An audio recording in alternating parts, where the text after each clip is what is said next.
Alright, y'all. So, episode 8, Dirty Laundry. Love is Blind. Season 7. Episode 8, Dirty Laundry. For me.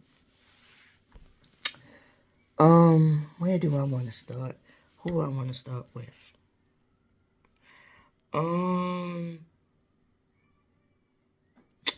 Alright, we can start with,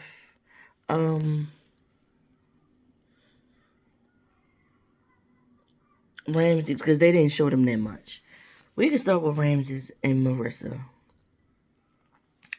They go out on a little outing. They meet, 3 of her friends at a bar. I'm not sure how many of them were previously military, but I know at least one of them said that she was in the military and she loved her military career. And they was like, what if, like, do you see yourself being married to Marissa or staying with her if she had decided to reenlist, whether it's reserves or whatever? And he said no. And and the friends was like, because we are proud of our military careers. And I'm just like, see, Marissa, that's why you confused me in the last episode. Because you started off saying that you're trying to run away from the patriarchy and patriotism and all those things like that. But on one hand, you're still talking about how proud you were. You said just 2 years ago you thought about going into the reserves, the naval reserves. And your friends are talking about basically how much you loved your military career as well. But then when you're talking to Ramses by yourself, you're saying that you didn't agree with it and making it seem as though, that you care about the people, but you're not necessarily proud of what the military does and stuff like that. But on the same flip side, you was willing to sign up for some more time on the reserves. Confusing me, girl. You confusing me. I want to say we find out, I think, not Marissa. Let's talk about, Hannah and Nick Dorkich. Dorkich, whatever that last name is. First of all, we see that he took her to his parents' house where he lives. He says he does real estate, right? He lives in the house with his parents. He lives in the basement. The house is a standalone, detached, single family home. Looks really nice. Nice, pretty grass out front or whatever. And I just feel like he said that he didn't, because he was like, remember, he kept saying he was a punter and the kicker for some pro teams and maybe some semi-pro teams. So he never saw him being on the road and living here and there, trying out for these different teams. He never saw a need to rent his own place and pay rent when he wasn't going to be here for some months throughout the year or whatever. So, well, not here, but wherever this parents' house is. So he just was like, I'm just going to live with them. I'm like, okay. So they go in the house. It's all these nice pictures on the wall. The camera pans in on this one particular picture. It's a woman, but it looks exactly like Nick to me. He shows her the basement. He talked about how they had a pool table and everything. And he shows his room is in the basement. And he shows Hannah. He said, yeah, she said, is this like your walk-in closet or something? He was like, yeah, it's a storage area. He was like, the pool table's in there. And she opened it. We don't get to go in and see. But the pool table had stuff stored all over top of it. So basically she said something that, like, he presented it to her like, yeah, we got a pool table and all this and that. Like, it's up and, like, they can go play pool or shoot pool on this pool table. But really, it's in the storage area and it's providing storage for other things because other things are sitting on top of it. The whole conversation they had in the previous episode about responsibilities and her feeling like she's going to have to ask him to take out the trash and cleaning things. That came very much true in this episode because we see them in the house eating, and she was like, "Could you take the trash out?" He's like, "Yeah." What in the world was that?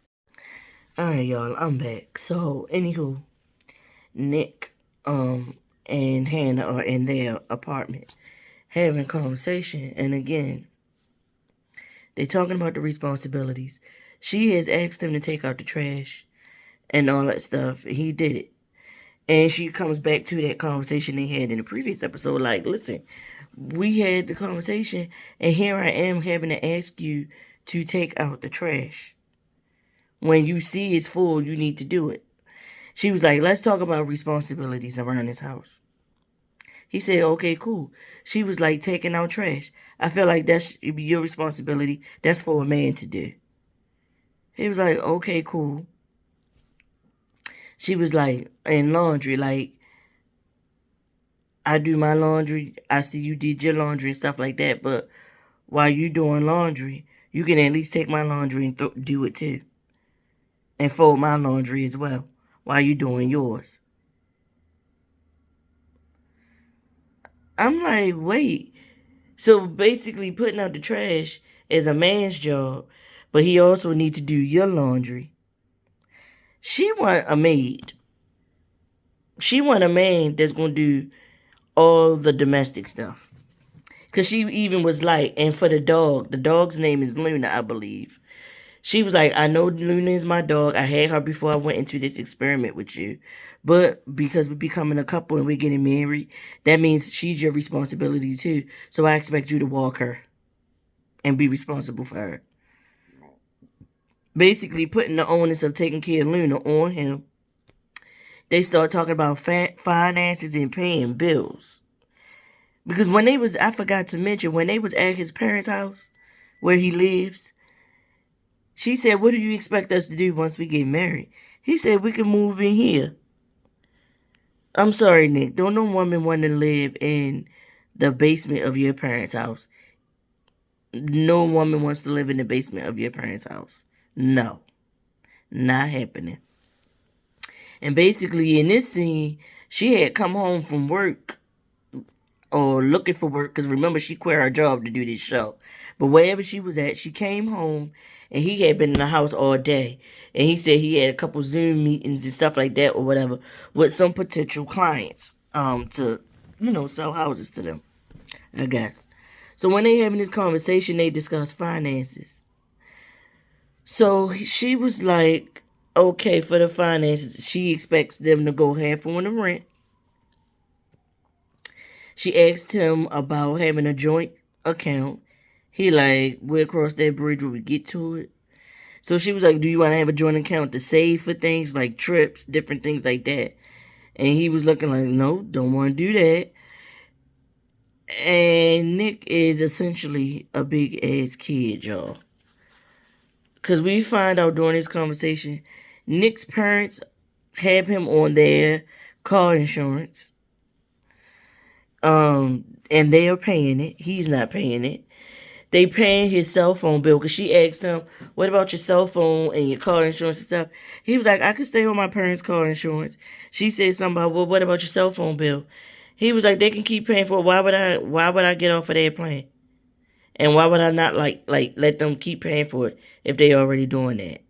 And she was like, you 28 years old. She was like, I've been on my own since I was 18, so I have another sense of responsibility in doing things and getting things done. So she also mentioned, like, what are your savings plans and stuff like that? Basically, he ain't got one. She said she got 401k. She put money in her 401k and stuff like that. She was like, what about stocks and bonds? He was like, what are stocks? What is that? Isn't that like a risk, like you gambling? He was like, I don't understand stocks. Nobody ever explained it to me. I was just sitting here like, so she started like she was like, I don't have it like that yet, so I can't do high risk, high reward.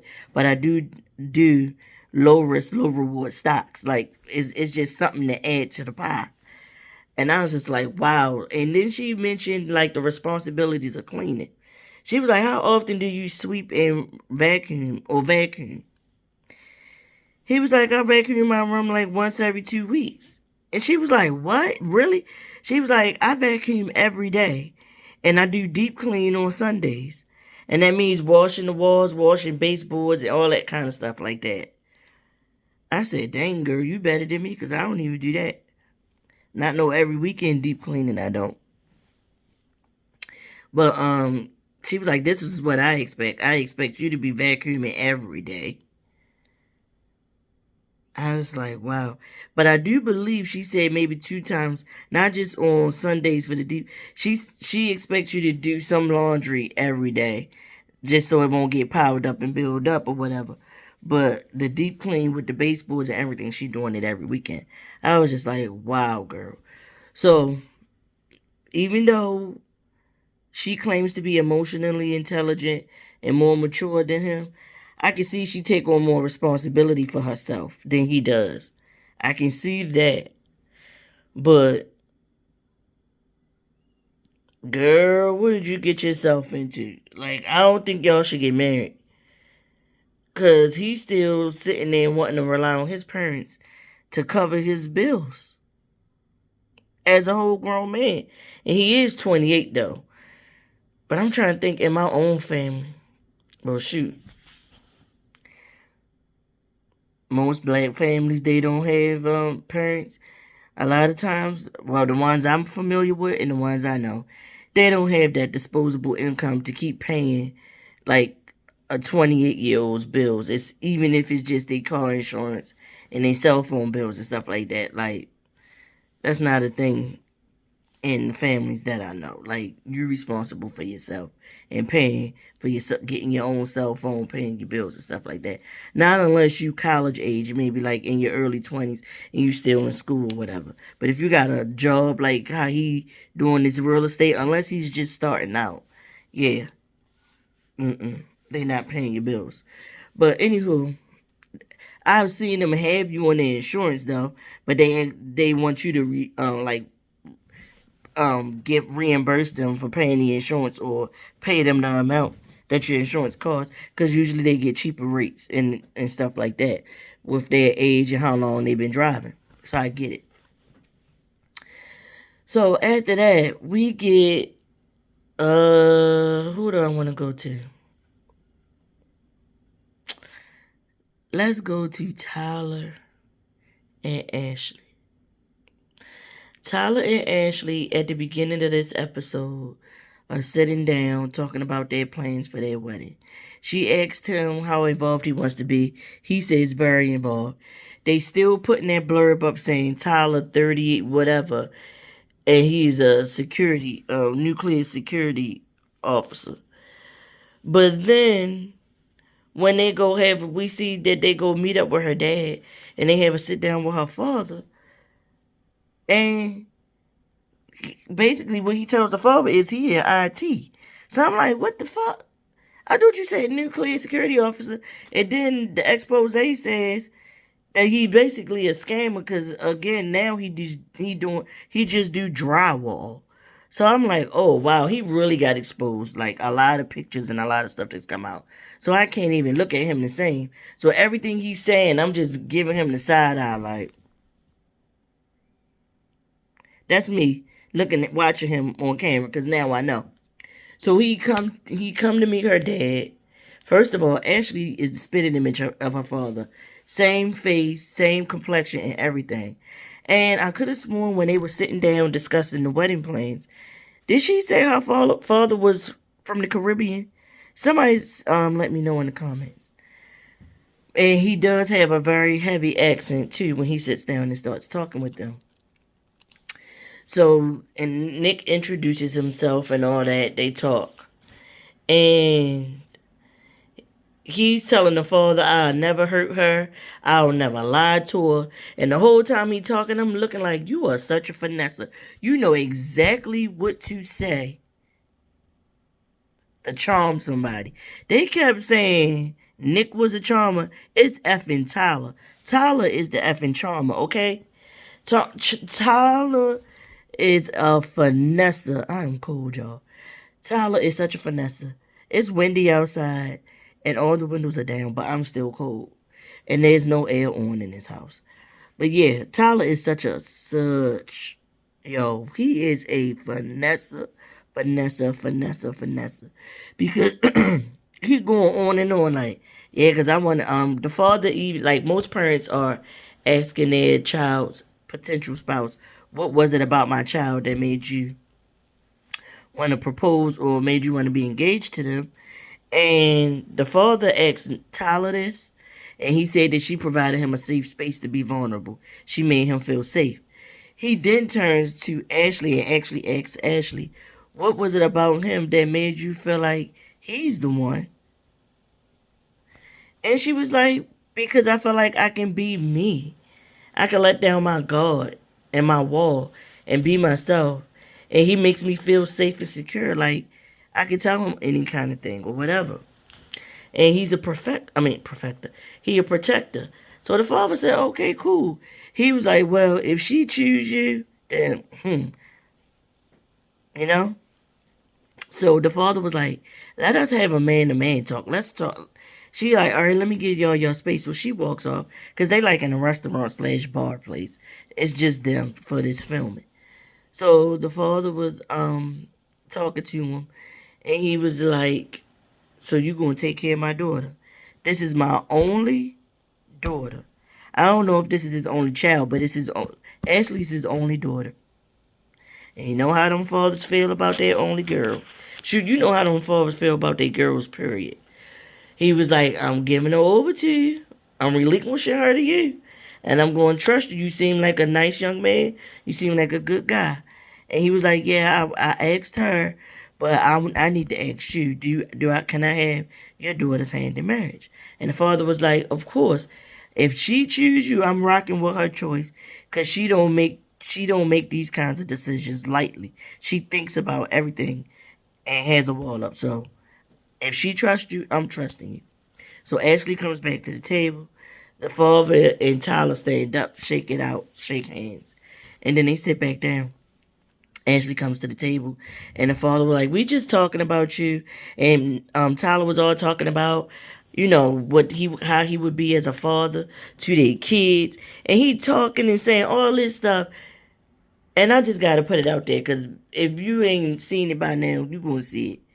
Tyler got 3 kids already. Scrubbed his social media of anything about having the kids before he went on this show. Even had his mother going along with his BS. That's the scam.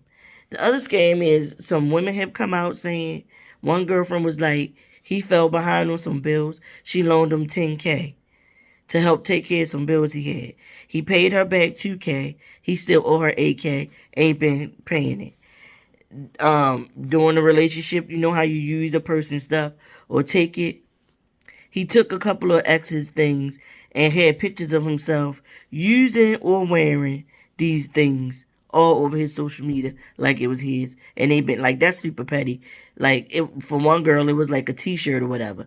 That's super petty. But that the money thing, that ain't nothing petty. 8 racks. You owe that girl 8 racks and you ain't pay it back. And he been coming, like, the people about the kids been coming out. So he got a set of twin girls and a son. I seen the pictures of these kids. They all look exactly like this man.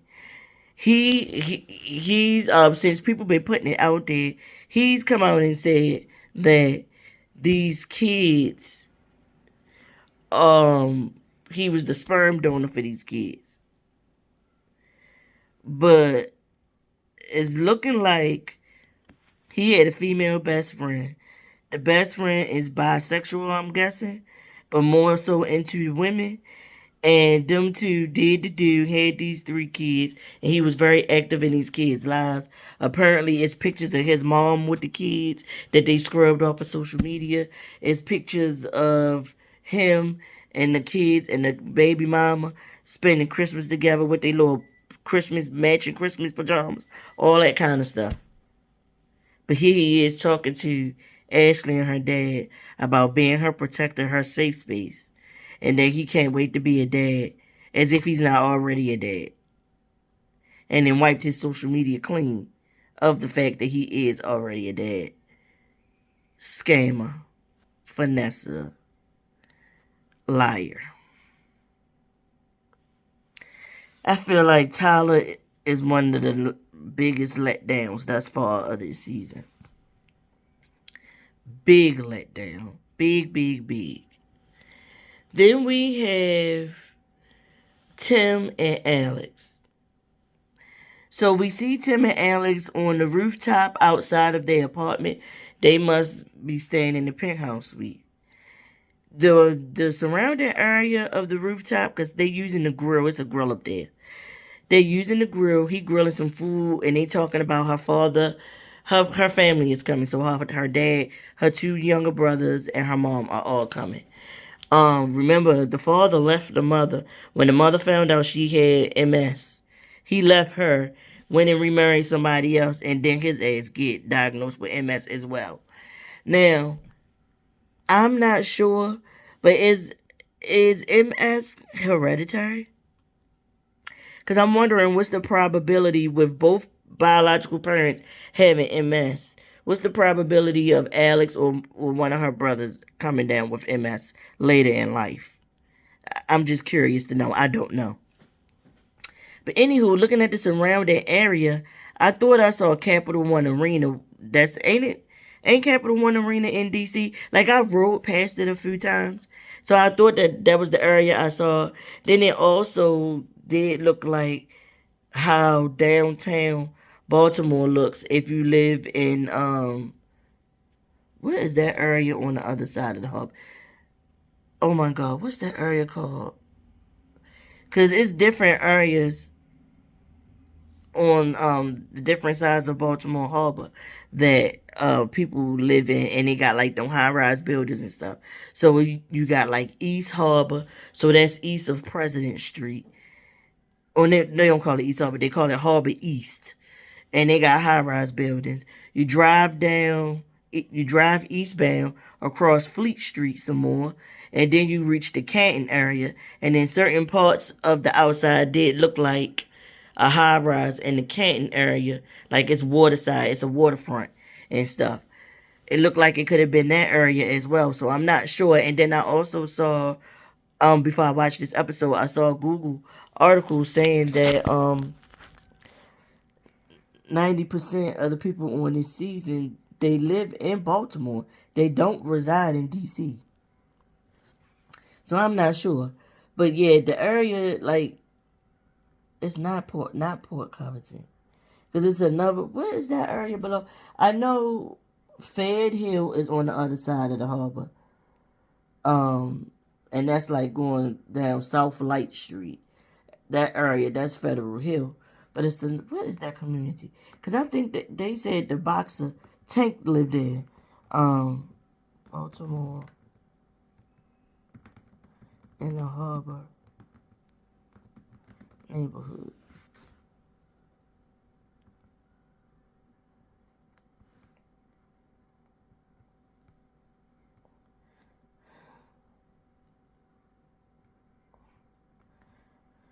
Neighborhoods. Locust Point. Locust Point is.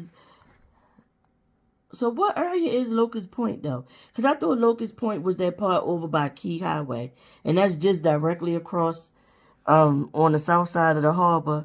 Once you go past it's like Key Highway area. It's once you go past Rusty Scupper. And Rusty Scupper is directly at the harbor, but it's across on the south side of the harbor. So I wonder if that's where they was at. But anywho, but it did look like it might have been DC as well. But anyhow, they setting up the plan of how her parents gonna come in. Her father can't walk, he in the wheelchair at this point with his MS. He can't walk. So they're gonna come in. Her parents have no idea what this show was about and everything, so they don't even know that they are engaged. They think she just went on this show about meeting your perfect match, and she came back with a boyfriend, is what they thinking. So they talking about how, they gonna come in, she gonna say this and whatever. and then they're going to excuse themselves so he can talk to her dad and ask her dad for her hand in marriage. So they do it, right? They sit down and they talk. She introduces them all to Tim and said, Tim, this is my family. So he tells them about his past. Tim is from Augusta, Georgia. Tim came to the DMV area to go to Norfolk State. He wanted to be in the band. He didn't like it. At some point, Tim joins the Naval, has a career in the Navy. Says he learned a lot from being in the Navy, and but he got out of it. And I forgot what he said he does now, but he got out of the Navy, and he just working or whatever, right? We see the mother's name is Zandra. I love that name. The father's name is Richard, and the two brothers are named Ian and Evan. Are they twins? I don't recall her saying if they was twins. And I remember Tim saying to the brothers as he's talking to them, getting to know them, he was just like, wow, like I had he said y'all two are the younger brothers, so I'm sure she helped and looked out for y'all like an older sister should. And that's what he's seeing her. He trying to make her take the place of his deceased sisters, if you ask me. But the brothers were like being in the affirmative about his saying that she took care of them and all that kind of stuff. They agreed, and he was just like, yeah, I feel like that's how I connect with y'all, because I'm the little brother, but I had two older sisters or whatever. So the elephant in the room is addressed because Alex was like, dang, Mom and Dad, this is the first time I've had you two in the same room in years. I forgot how many years, but I know it's at least been a decade that them two been in the same room with each other. I'm looking at Alex, I'm looking at her parents, and I'm like, who did she get her looks from? Because I don't see Mom or Dad in her. I see a little teeny bit of the mother, but she got like more of a caramel complexion. And the mother and the father are very fair-skinned. The father's name is Richard. When he starts to speak, I say, okay. His speech pattern reminds me of Richard Pryor when the MS started taking control of him. And it's messed with the muscles you use to talk, because his speech is slurred and slow, which is understandable. And I'm guessing the MS for the mother, it didn't do anything because she still sounds regular. She's walking, she's upright and walking. But I'm curious to know what did it affect on her and stuff like that, and then what her recovery was like and stuff like that. But the show is not about the mother. But I am curious to know, because it's like Alex said, her father left the mother when she got diagnosed with the MS, only to go get married to another woman, and that woman is taking care of him because his MS seems to be far more progressed than the mother's, even though she was diagnosed first, if you get what I'm saying. So they excused themselves. They said they're going to take the dog for a walk, but then we see them just outside where Alex and Tim were sitting, where the grill was, while Tim and Mr. Richard talk inside the house. So Tim is like, Alex told me about you, and basically Alex did say, if my dad and my brothers don't agree, it's gonna be a pass for me. I can't get married without their approval. So Tim talks about their time in the pods, how it was Alex for him from the first conversation they had.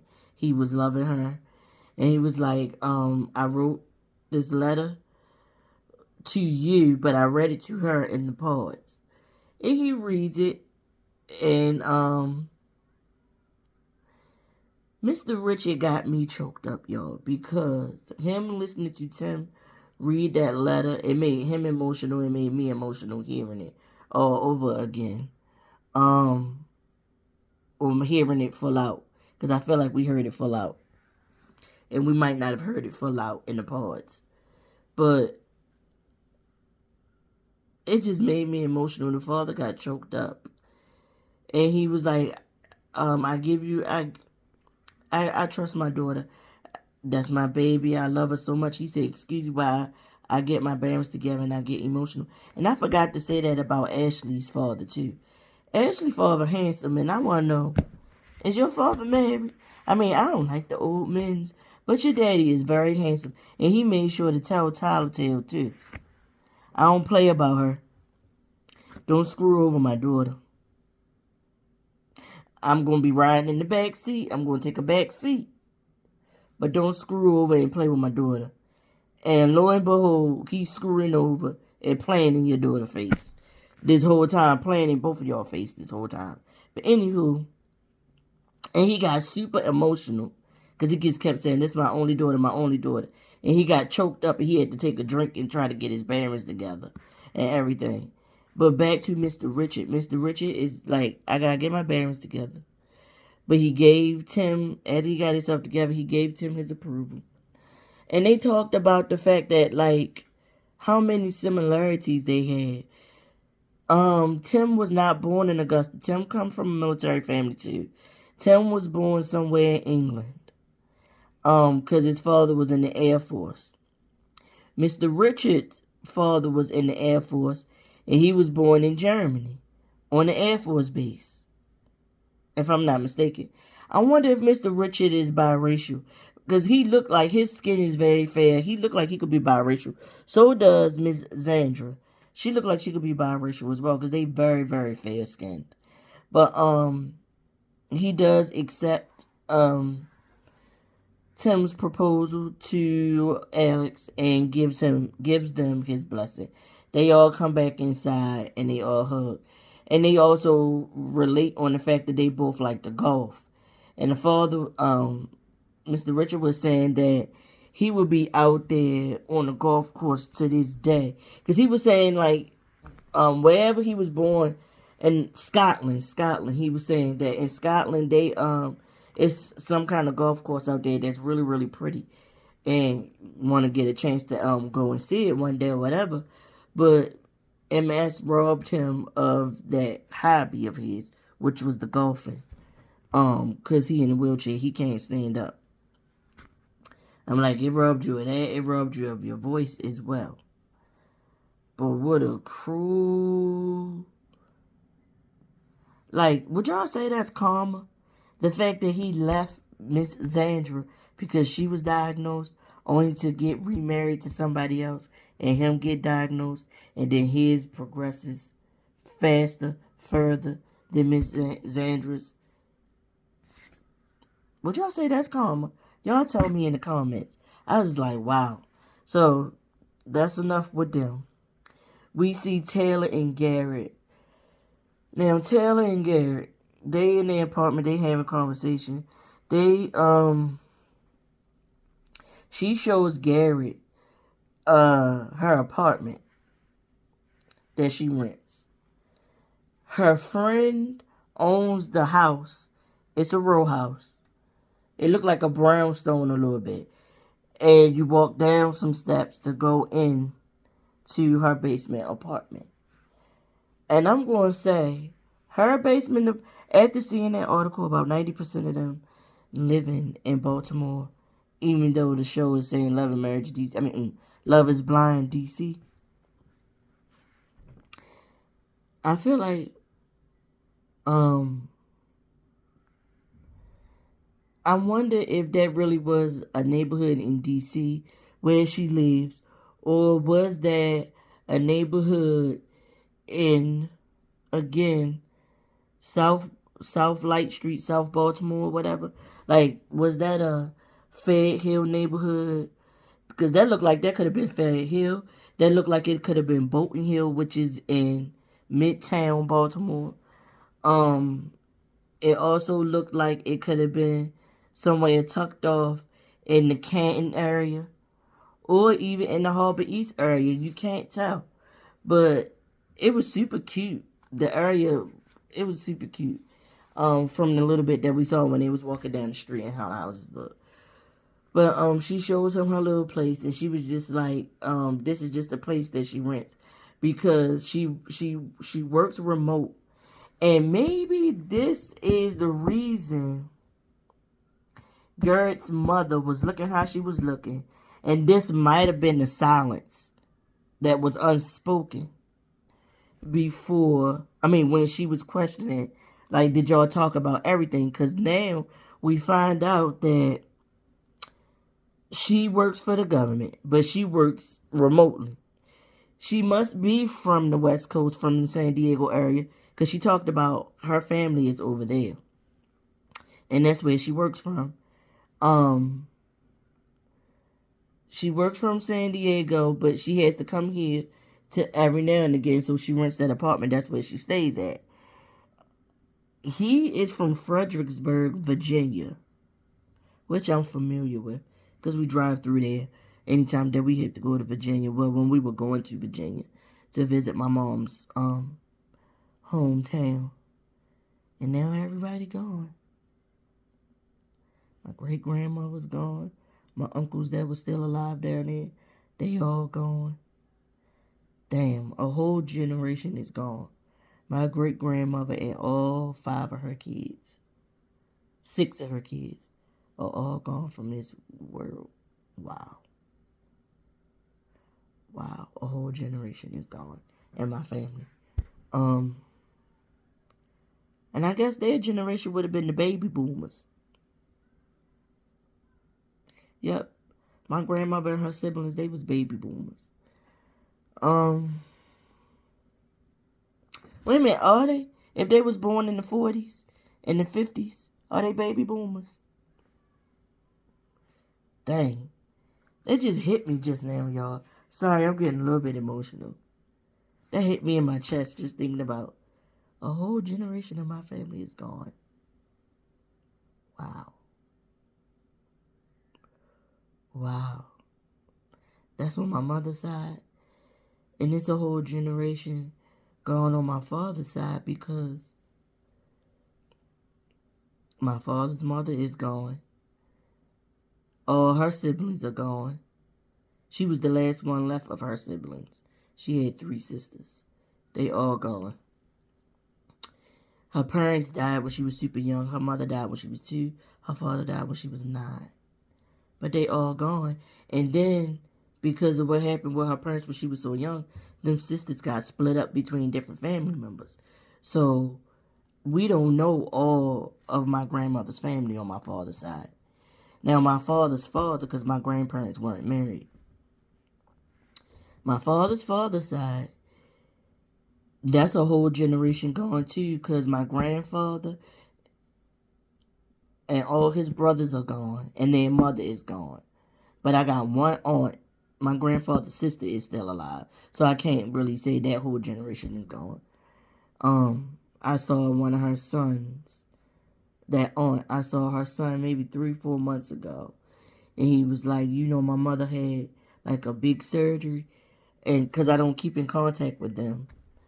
But I did know, because one of my little cousins, she did, younger, because she a whole grown woman.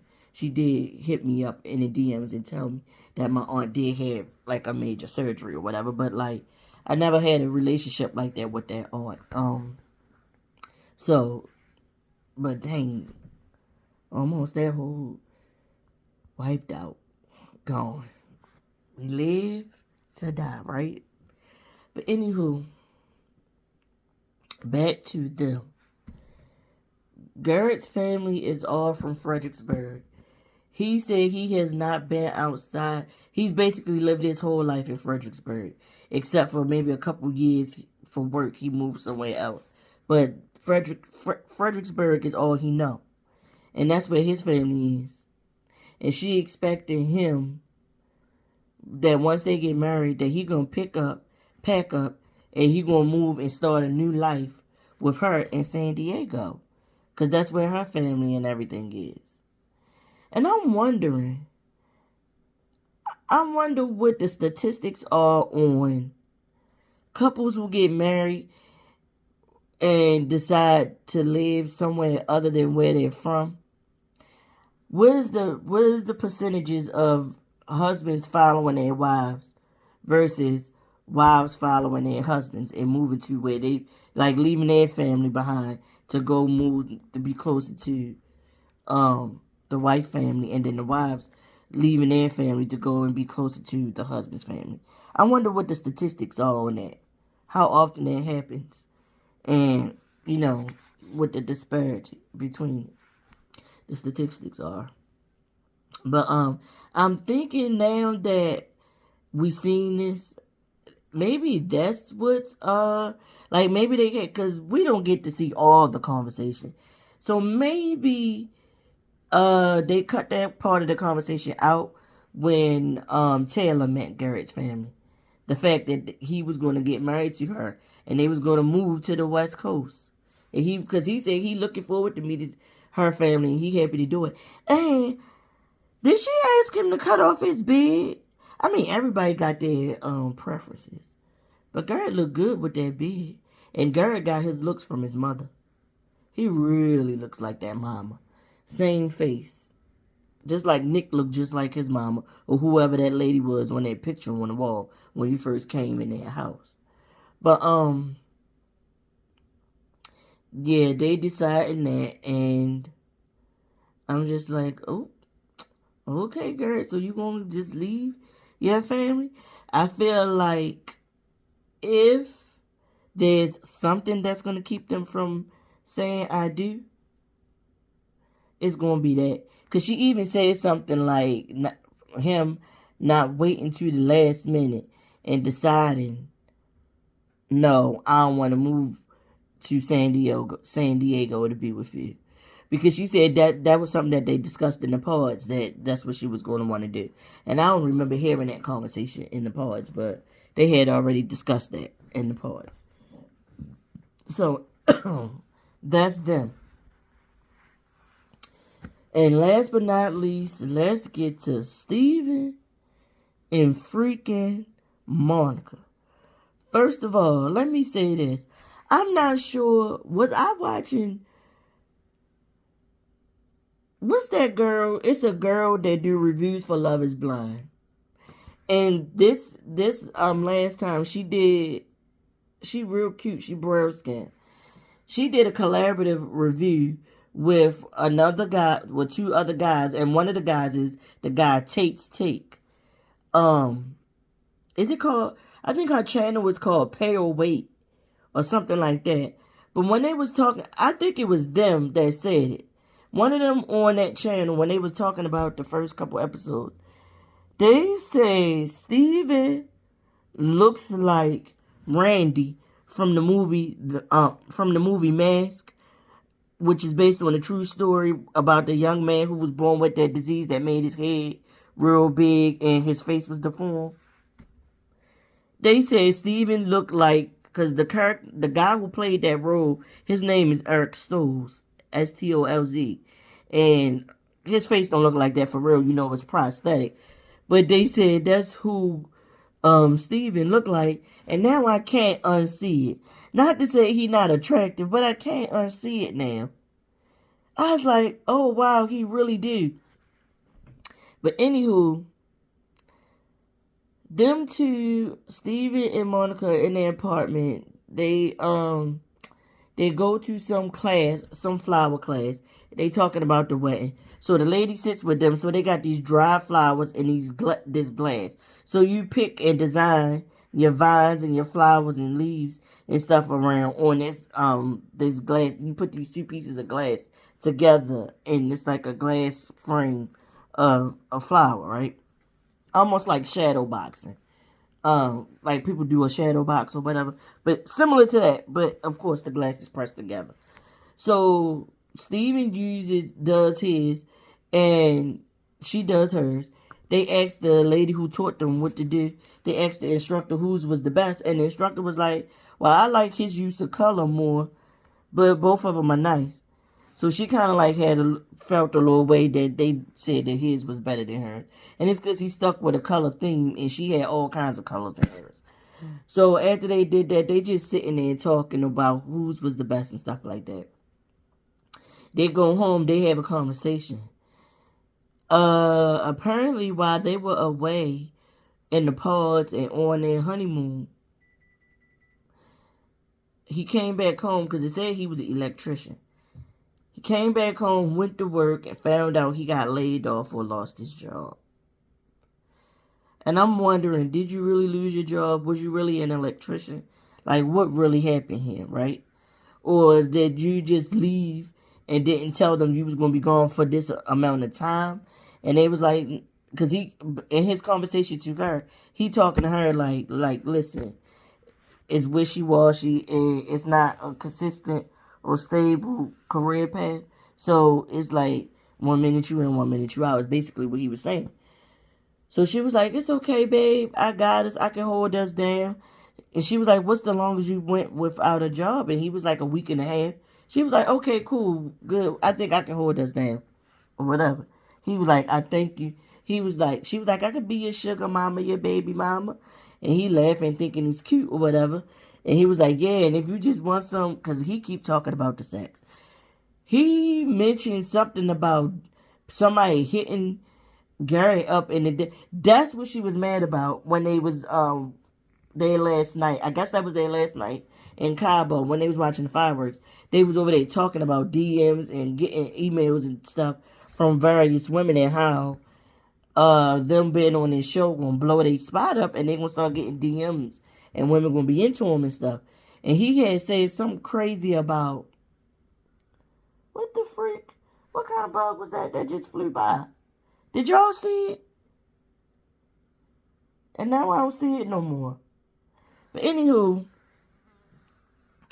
it just flew past me again. Did y'all see it?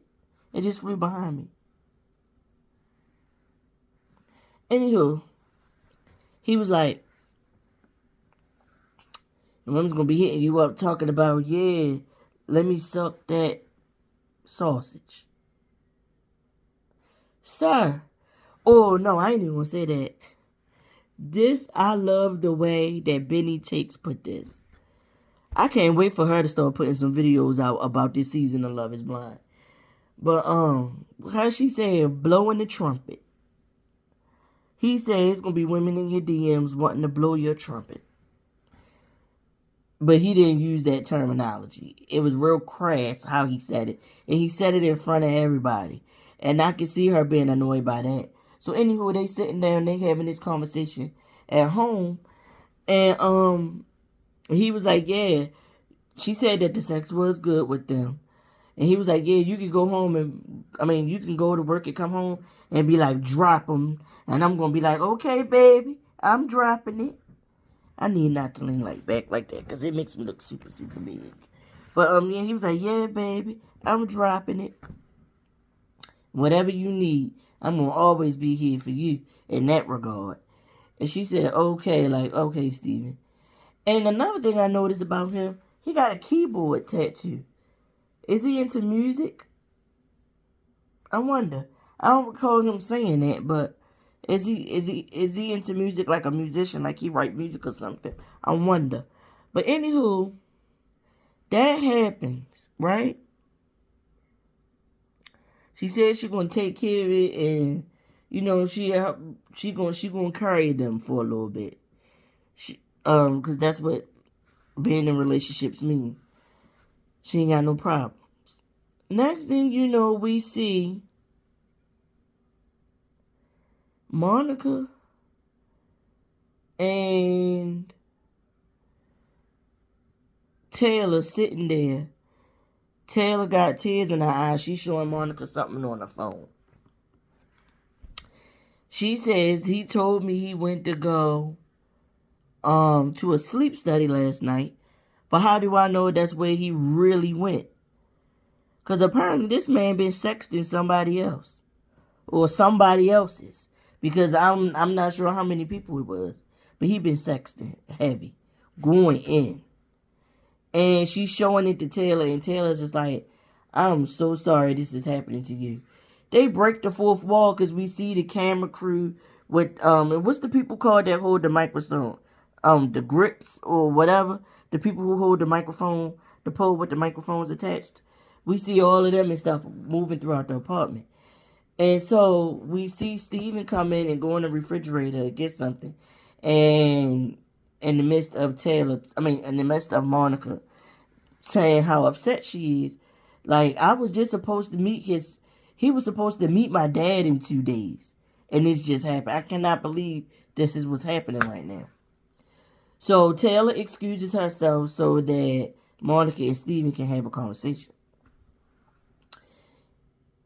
He was like, I'm sorry I put you through this. She was like, when was you doing all of this? Like, apparently he was like, I was just doing it. I was drunk last night and I got drunk and didn't realize what I was doing is what he tried to say at first. She said, but you said you was at a sleep study. And then you said you only texted her last night. However, I see texts or DMs from today. And so they was like being real lewd about probably what they was going to do to one another in those messages. Like I said, they were sexting. And sexting is not just sending videos and pictures. It's talking explicitly about what you can do to somebody or whatever. And I'm doing this to you or whatever. But we all grown. We all know that. So anywho, this man comes back with, I don't know how that happened, but I was doing that last night. How was you, because he said something about meeting somebody at the sleep study and he didn't realize it was going to go that far. So this was a stranger? You met a stranger at the freaking sleep study and was sexting? At the sleep study? Now I'm going to tell y'all a little bit of my own business. I've done sleep study 2 times. Both times, I did not see the other people that was in the sleep study. Wait a minute, no.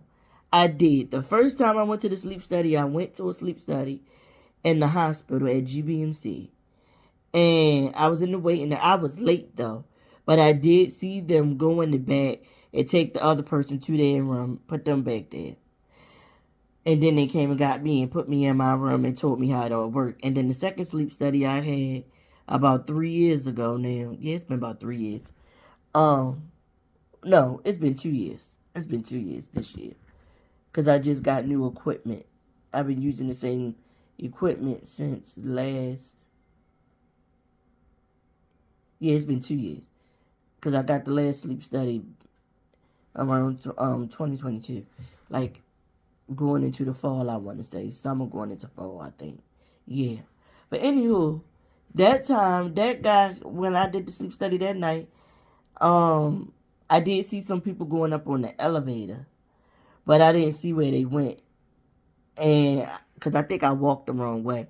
So by the time I got to the place, I was the only one there that I could see, and then they, did all they was gonna do is set me up for the sleep study.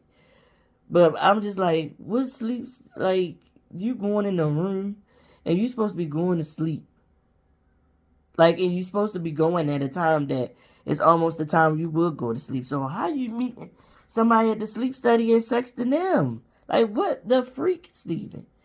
So anywho, this man going to sit up there and tell this woman. She said, I just can't believe this. You wasted my time. You ruined my experience. And for a second, I was just like, girl, this is what you get. But no, I can't even say that to her. I don't even want to say this what you get because I was saying that because you let him get away with calling you a fucking mutt in the pods. Like, I'm never going to get over that. I don't like that. I did not like that at all, that he called that lady a mutt. But anywho, and then how she was showing herself to be elitist and materialistic. I was just like, he was going to be the good person in this relationship. And he is the one that is a mess. Like, totally tricked me. Because she said you was going to meet my dad in 2 days. And you robbed me of my experience, Steven. This man going to look at her and say, I should have never came. I wasn't right for this experiment. I should have never signed up and came to it. Because I wasn't ready. And that's what he was getting to when they were still in Cabo before they came back to the States. When he was like, I don't want to feel like pressured and rushed into getting married. Even though you know that's the premise of this freaking show that you signed up for. And now, I'm starting to see what Jessie Woo was saying. Jessie Woo and myself both super, super happy to see them showing more black women. on this show. And showing their love stories and showing black love. But they not, because now that we looking at it, all this stuff we found out about Tyler, that's exploiting black women in their pain. What Steven just did to Monica, another exploiting black women in their pain. Cause what the freak, Steven, like, this is the what the F moment of this whole episode. What the F? This man said, I should have never even come here.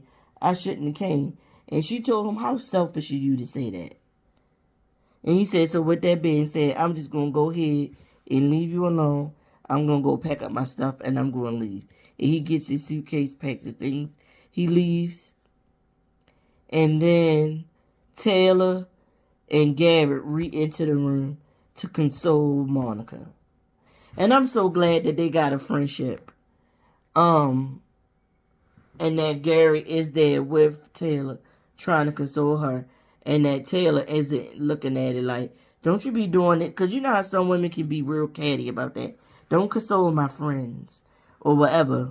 But I'm glad that Monica had them two to lean on. That was such a letdown. That was such a disappointment. Such a disappointment. And I forget which one it was, whether it was Steven or it was Monica's father. Because they had showed that, of course, that Taylor's parents didn't want to be on camera.